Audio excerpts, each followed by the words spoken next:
Hello, this is Julian with Coffee Reviews, and today we'll be reviewing the Kamviu washing station, wash process Kenya from Wes Ngopi.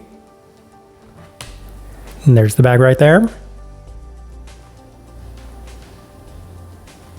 And Wes Ngopi, based out of Shah, Malaysia, and their coffee roaster that's appeared on this channel quite a bit, including our recent review of the Farami, a red honey processed Costa Rican coffee. And in that review, I mentioned that we picked up a number of other Wes Ngopi coffees, which does include this one right here.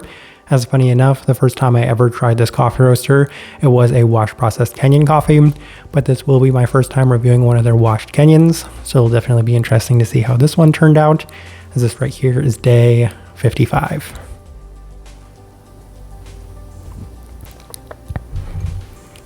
And recipe we went with for this coffee was our standard recipe at a 16:1 water to coffee ratio, brewed at 96 degrees Celsius, about 205 degrees Fahrenheit. And I like this one best through the Chemex, which indicates a more medium grind. Roast profile for this coffee. Once again, we continue to highlight the fact that Wes Ngopi does offer a more moderately light profile, as their coffees aren't necessarily the lightest out there, but even then they are considered lighter by most standards and metrics, as you could definitely see them being lighter than the majority of other Asian coffee roasters that we do review on this channel. With all that out of the way, let's go ahead and start discussing this coffee. Day 28, first impression, and we did opt for the V60, and the coffee was off to a very nice start, as it was presenting a cleaner and sweeter Kenyan profile to it, with plenty of sugariness as well as notably less of the savory qualities to it as well. Acidity and tart berries are both presented in the expected sense, with an overall candied feel to the coffee, lending itself towards a very nice start. And one thing that did interest me about this coffee when I did pick it up was that the combination of varietals that they do have on here is similar to one of my favorite washed Kenyan coffees we had ever reviewed, which is of course the Kian Jege, which was a mix of SL28 and Riru, and that is the case with this one right here. So I was kind of hoping that it would offer a similar profile, and based off this first try, I did experience a lot of those similarities as well. Day 31 through the Chemex, and the coffee is even better today, as it is continuing to offer a sweeter, cleaner, and more candied representation of a Kenyan coffee, with the berry aspects presented yet again. Slightly tart, but not overly tart, expectedly bright, and very straightforward once again. Day 34 through the April brewer, and the coffee is the best it's been to this point, as it's offering excellent sweetness and clarity for a washed Kenyan coffee. A great candied sense to it, with the red fruits also finishing very well. It's still not necessarily overly tart, but cleaner and sweeter instead, which is definitely a trade-off that I would happily make for a coffee like this. Day 37 through the V60 with some higher extraction adjustments, so I was curious to see what would happen if we did push this coffee. So higher temperatures, lower concentration, and a more fine grind.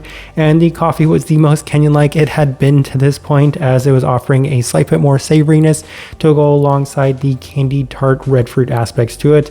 Not quite as good as some of the previous days as a result, so it demonstrated to me that pushing this coffee maybe wasn't necessarily the best direction for me to go on this one. Day 40 through the Chemex with the same adjustments, and it was turning out pretty similar through this brew method as well. Sweeter, cleaner in general relative to the number of Kenyan coffees that we do review. More candied red fruits and a little less of the savoriness, so even though it did go a bit more along the lines of what we'd experienced when we pushed it with the V60, I'd have to say it was slightly better through this brew method once again. Day 43 through the V60 with our standard recipe, and it's better, as once again it did tone down some of the more savory qualities that we'd experienced from the previous V60 brew of this coffee. It's offering once again that sweeter feel, a slightly toned down brightness in general, as this coffee, relative to the majority of Kenyan coffees we review, wasn't quite as bright as those, which is fine for me. Very currant and red berry forward once again. They're all presented in that cleaner and I would say slightly more tame sense, as they don't really tend to have that same sort of intense brightness to them.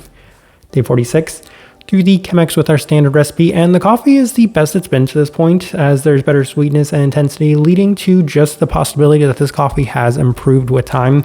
Lovely candied sweetness in the red sense, but once again not too bright, very clean, and just in general a very nice day. I have to say this coffee was pretty consistent. The only thing I was really picking up and noticing that was changing, either from the adjustments we made where it picked up on the savoriness, was the fact that the overall intensity was just improving each time we did brew it. Day 49 through the Chemex, and the coffee does continue to offer that very nice level of sweetness with a relatively toned down brightness for a Kenyan coffee.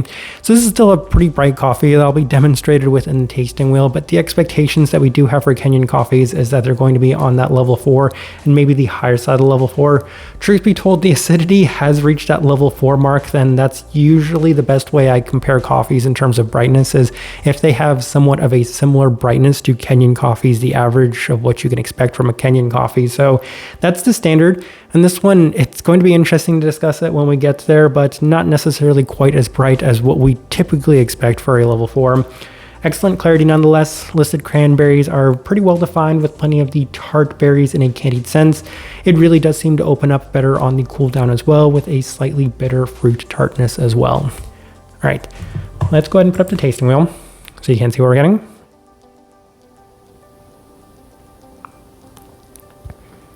And we have a lot of level 4s, so let's go through those. And we'll start with the cleanliness level 4. And that's one of the really big things for me when it comes to Kenyan coffees. I always want them to score that level 4 mark because that demonstrates that there wasn't too much of that savory tomato-like aspect to them. Because if there's enough of that, it will hinder my overall score for a coffee unless the rest of it is exceptionally well defined. So this one scoring the level 4 is already off to a very good start, as that's not necessarily always the case for Kenyan coffees. And we'll discuss these two side by side, the finish and acidity. So I always say that if they're not reaching the minimum level 4 for a Kenyan coffee, then something interesting happened.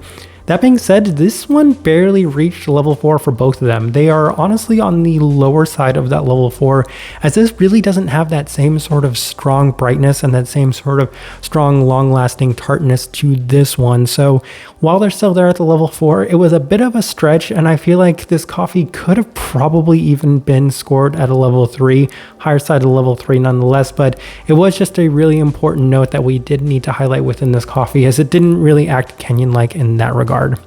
Sweetness level 4, definitely my favorite part of this coffee, as this one did feel candied throughout the entirety of it, and in that sense it reminded me a lot of the Kion Jege, which at times just was extremely reminiscent of gummy worms, hard candy, a lot of really candied aspects, and this one might not have necessarily reached that level of candied. Even then, it was still very sweet relative to the majority of Kenyan coffees we review. Berry fruit level 4, there was no question about that one, because even if this coffee didn't necessarily have that true really tart berry aspect to it, it still had plenty of those candied berries and a very well defined cranberry sense to it. So level 4 definitely justified in that sense. We move on to a couple of level 3s. We'll start with the caramel level 3. That is 100% the candied aspect of this one, as I continue to highlight that aspect of this coffee, given that it was very prominent and pronounced throughout the entirety of it. Citrus fruit level 3, I could see a slight bit of a lime-like attribute to this one as well to go alongside of those more Kenyan-like components to it. So that was a bit present within this coffee, certainly not to the same extent as the other qualities within it. And then the final thing worth discussing is the body there at the level 3. So it still had plenty of that juicy Kenyan-like body, which definitely did give it a bit more of that Kenyan-like feel to go against some things that weren't necessarily overly Kenyan-like within this coffee. So that's the last thing worth highlighting. And as I'm looking at that tasting wheel, I do think it is a pretty good representation of what I was getting from this coffee. All right, so my overall thoughts and impressions of this coffee.